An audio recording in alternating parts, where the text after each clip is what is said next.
Hello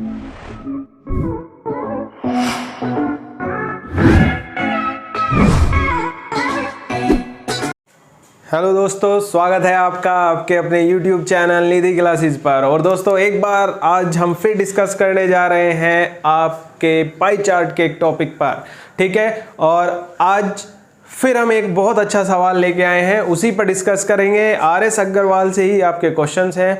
तो चलिए पहले बात करते हैं कि क्वेश्चन में क्या है। एक पाई चार्ट आपको दिया गया है जिसमें भोजन 45% है, अन्य 6% है, शिक्षा पे 15%, 9% ईंधन, कपड़े 11% और किराया आपका 14% है।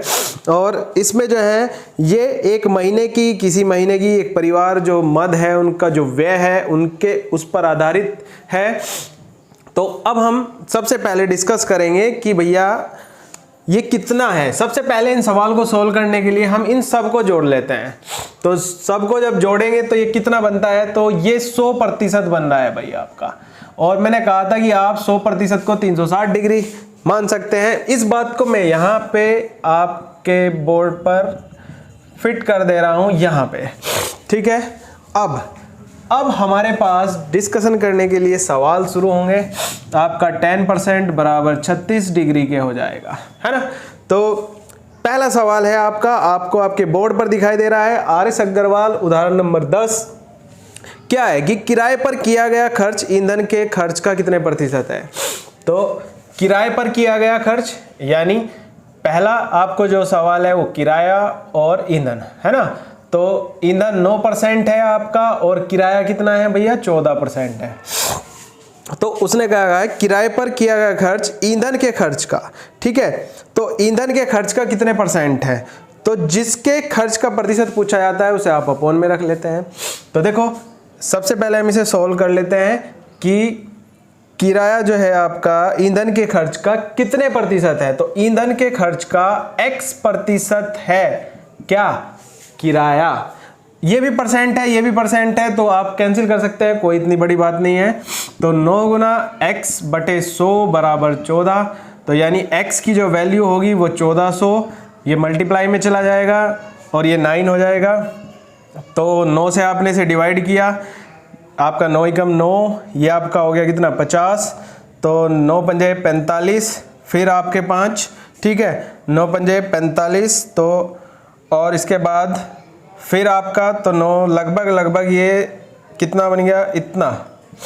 तो ऑप्शन में आपको जो दिया जा रहा है वो 156 दिया गया है। तो इसका आंसर क्या होगा भाई, 156, ठीक है। 156% आप इसका आंसर लगा सकते हैं, कोई दिक्कत वाली बात नहीं है। देखो सबसे पहले आपको सवाल को पढ़ना होगा कि किराए पर किया गया खर्च ईंधन के खर्च का कितने प्रतिशत है। ईंधन के खर्च का X% है किराए पर किया गया खर्च। बहुत ज़्यादा जो स्टूडेंट्स हैं वो गलती करते हैं, विद्यार्थी जितने भी हैं आप बहुत ज़्यादा गलती करते हैं। कुछ लोग क्या करते हैं कि 9 को नीचे रख देते हैं, कुछ ऊपर रख देते हैं, तो वही उनके साथ गलती है। अब इसमें जिसका देखो इसका X% ज्ञात करना है तो इसी के बराबर रख देते हैं।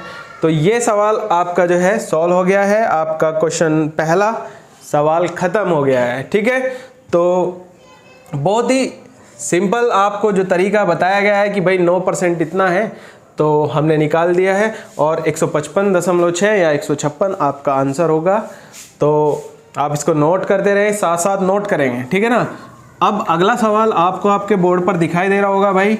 अगला सवाल आपका कह रहा है कि किन 3 मदों के खर्चों में केंद्रीय बिंदु पर 108 डिग्री का कोण बनता है, ठीक है। अब भाई देखो 108 डिग्री की बात है, तो अगर मैं कहूँ कि 108 डिग्री बनाना है, ठीक है, तो आपको क्वेश्चन नंबर 2 जो है आपका आपके बोर्ड पे दिख रहा है, 108 बनाना है तो कितने की मल्टीप्लाई कर रहे हैं भाई, 3 की मल्टीप्लाई कर रहे हैं। तो प्रतिशतता में भी कितने की मल्टीप्लाई करेंगे, 3 की, यानी कितने प्रतिशत हो रहा है, 30% हो रहा है। अब 30% किन किन मदों को जोड़कर प्राप्त किया जा सकता है, तो करेंगे क्या भाई। अब सबसे पहले देख लो कि किन 3 मदों को, तो जैसे आपने 15% ले लिया यानी शिक्षा ले ली, शिक्षा प्लस ईंधन कर लो, प्लस अन्य कर दो, अन्य 6% है, ईंधन आपका 9% है, 9 और 6 15 और 15 आपकी शिक्षा है, यानी 30% हो गया। तो आपको जो ऑप्शन मिलेगा उसमें थोड़ा गड़बड़ है, तो जो आपका आंसर बनने वाला है वो ये वाला बनेगा भाई, और उसको चेंज कर लेंगे, अपनी बुक में भी चेंज कर लेंगे और अपने दिमाग से भी, ठीक है। और दूसरा आप इसके जो तरीका है वो कैसे कर सकते हैं, बहुत छोटा सा मेथड होगा कि भैया ये हमें 108 ज्ञात करना है। भाई 108 चूंकि हमें प्रतिशतता ज्ञात करनी है, तो प्रतिशतता ज्ञात कैसे करेंगे, अपोन में 360 रखेंगे। जो भी ज्ञात करना है, चाहे प्रतिशतता ज्ञात करनी है उसे यहाँ लिख देंगे, अगर डिग्री बनाना है तो 360 को फिर यहाँ लिखेंगे। बात समझ में आ रही है? अगर डिग्री बनाना है तो 360 यहाँ होगा, 100 नीचे होगा, और अगर आपको प्रतिशतता बनानी है तो 100 यहाँ होगा। तो हमने ये क्या करा, 0 से 0 36 दिया 108, और ये 30% आपका जो है एक तरीका ये भी है करने का। तो आपको 2-3 तरीके आपको बोर्ड पे दिखाई दे रहे होंगे भाई, और मेरा मानना ये है जो तरीका आपको समझ में आए वो तरीका आपको अपनाना है। तो भाई समझ में आ गया? अगर कोई बात समझ में नहीं आ रही हो तो बताएंगे बिल्कुल, ठीक है। कमेंट बॉक्स इसीलिए होता है, कमेंट किया करें, ठीक है। तो क्वेश्चन नंबर 2 के मैंने आपको 2 तरीके बता दिए हैं।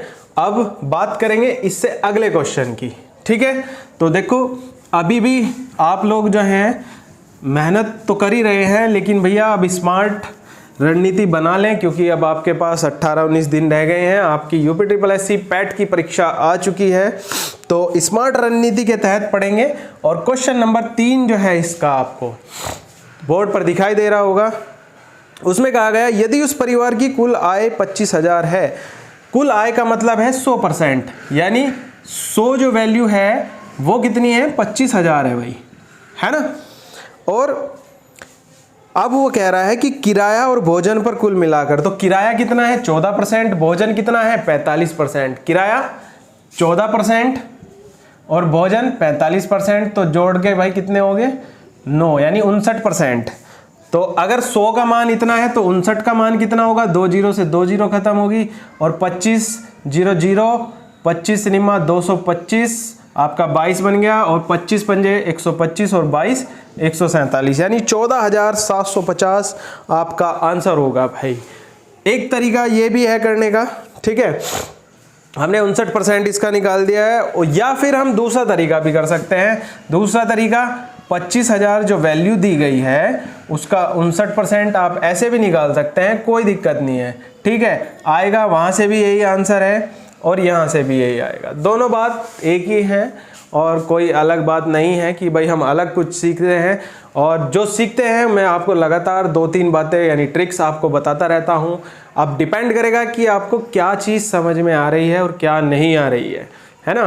तो भाई आप लोगों को बहुत मेहनत की ज़रूरत है, एक एक सवाल आप जो है तसल्ली से क्या करें, और ज़्यादा से ज़्यादा आपको मेहनत करनी है, ठीक है। देखो आपको मेहनत इसलिए करनी पड़ेगी क्योंकि एग्ज़ाम कभी भी आपके आ सकते हैं। देखो एक तरीका ये होता है, जब आपको किसी एग्ज़ाम को क्लियर करना है तो रोज़ एग्ज़ाम मान के पढ़िए ना। अगर हम कोई पेपर देते हैं और जैसे हमारा कल पेपर है, तो हमने कहा कि भाई एक मॉडल है या एक बुक है, हमें ये पढ़ना है, तो हम क्या करेंगे, पूरे दिल जान से पढ़ेंगे, अपना 100 का भी 200% करेंगे और उस मॉडल को पूरा कर लेंगे एक ही दिन में, और अगले दिन हम एग्ज़ाम दे देते हैं। तो ऐसे ही आपको कंपटीशन में भी तो करना है, रोज़ आपको एग्ज़ाम मानना है कि रोज़ कल हमारा एग्ज़ाम है। तो ऐसे करके देखिए रोज़ आपकी पढ़ाई बहुत बेहतर होगी। ज़्यादा से ज़्यादा पढ़ें, ठीक है, जितना आप पढ़ेंगे जब तो आगे बढ़ेंगे भाई, ठीक है। तो ये चीज़ें आपको अप्लाई करनी होगी बिल्कुल, और करिए, इनको मेहनत करिए, यहाँ से आप सिलेक्शन लीजिए। बहुत सारे प्लेटफॉर्म आपके तैयार हैं, बस थोड़ा सा मेहनत की ज़रूरत है, ठीक है। तो भाई अगर सवाल समझ में आ गया हो तो इसको नोट करिए, और अगर कोई बात समझ में नहीं आती तो मुझे ज़रूर कमेंट बॉक्स पे कमेंट किया करें। तो क्वेश्चन नंबर 3 आपका समाप्त हो चुका है। अब इसके बाद मेरे भाई एक सवाल और है, क्वेश्चन नंबर 4, इसका RS अग्रवाल में ही है क्वेश्चन नंबर, इसे हम 4 कह रहे हैं, वैसे 47 लिखा हुआ है, कोई बात नहीं। उदाहरण नंबर आप 10 पे जाइएगा और देखिएगा, इस तरह का ही सवाल आपको मिलेगा। तो सवाल आपको आपके बोर्ड पर दिखाई दे रहा होगा, शिक्षा तथा भोजन पर किए गए खर्च का क्या अनुपात होगा। भाई शिक्षा में और खर्च में, ठीक है, शिक्षा और भोजन पर, सॉरी खर्च नहीं, भोजन। तो आपका जो शिक्षा है, शिक्षा कितने है भाई 15% है, और खर्च कितना है 45% है। तो आपने 1% से परसेंट खत्म, और भाई 15 ही कम 15 और 15 दिया 45। तो ये आपका एक सवाल बहुत ज़बरदस्त होता है, और एक सवाल आपको करने को ज़रूर मिलेगा, और किसी ना किसी एग्ज़ाम में आपको ये सवाल ज़रूर टकराएंगे। तो ये एक्सरसाइज भी आपकी भाई पूरी हो गई है, और मेरा एक मानना है कि आप मैथ्स में ज़्यादा से ज़्यादा मेहनत कीजिएगा, ज़्यादा से ज़्यादा जुड़िएगा, अपने दोस्तों को भी जोड़ो, और हम लगातार आपको अच्छे से अच्छा कंटेंट प्रोवाइड कराएंगे, क्वेश्चन कराएंगे। और आपको इतना करना है कि बस वीडियो को अंत तक देखना है, और उसको जो है थोड़ा सा दमदार तरीके से अपने दोस्तों के पास भेज दो। और भाई ज़रा चैनल भी हमारा है, अभी स्टार्ट है, तो उसको आप थोड़ा ज़्यादा ज़ोर से लगाएं कि भाई वो चल जाए, थोड़ा उसमें पुशअप सा हो जाए, ठीक है। और दोस्तों अगर ये वीडियो आपको पसंद आई हो तो प्लीज़ इसे लाइक कीजिए, शेयर कीजिए, चैनल को सब्सक्राइब जरूर कीजिए। जय हिंद।